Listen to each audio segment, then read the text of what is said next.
Forget waiting times for a minute. Just getting to hospital is a whole other crisis. So stretched is the ambulance service, your next trip to A&E could be in the back of a police car.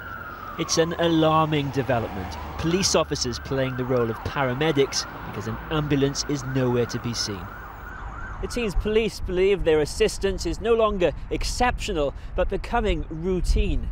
Here in the northeast, Northumbria police have begun counting, and in the last 3 months they found over 220 cases where police officers gave up waiting for ambulances and drove patients to hospital themselves. Because of its concerns, Northumbria police has kept a detailed log of each of these incidents. There was a man who'd collapsed with a head injury, rushed to hospital by police after waiting 2.5 hours for an ambulance. An elderly woman who was losing consciousness waited over an hour with officers, who then took her to A&E themselves. And a woman who'd been assaulted and suffered a head injury was taken to hospital by police because the ambulance service had told her to get a taxi.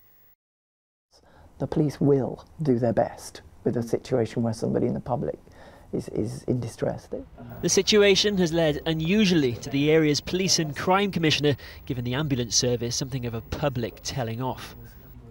It's not an inconvenience, it's a very real strategic risk to this police force that hundreds of officers are spending this time filling in for the ambulance service. Police officers do have some first aid training, but that's as far as it goes.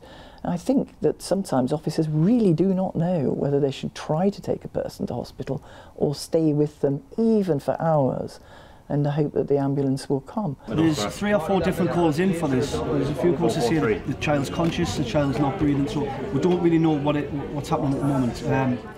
At the control room, they can only assign those paramedics they have.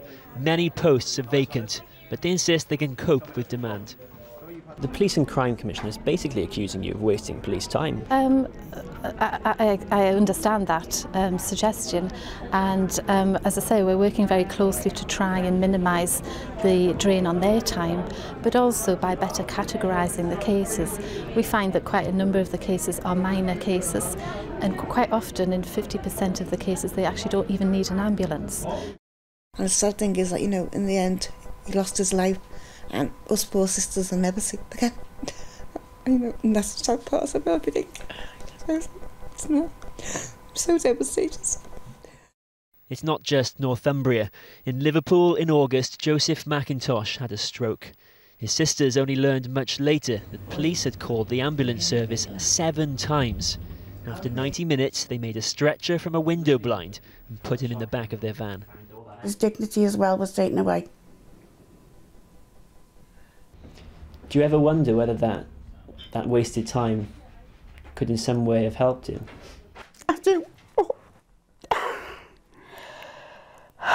It's like that $64,000 question. I'll never know. The North West Ambulance Service says it's apologised to the family and this incident should not have occurred. It is something for all ambulance services to consider, as this winter's crisis shows no signs of abating.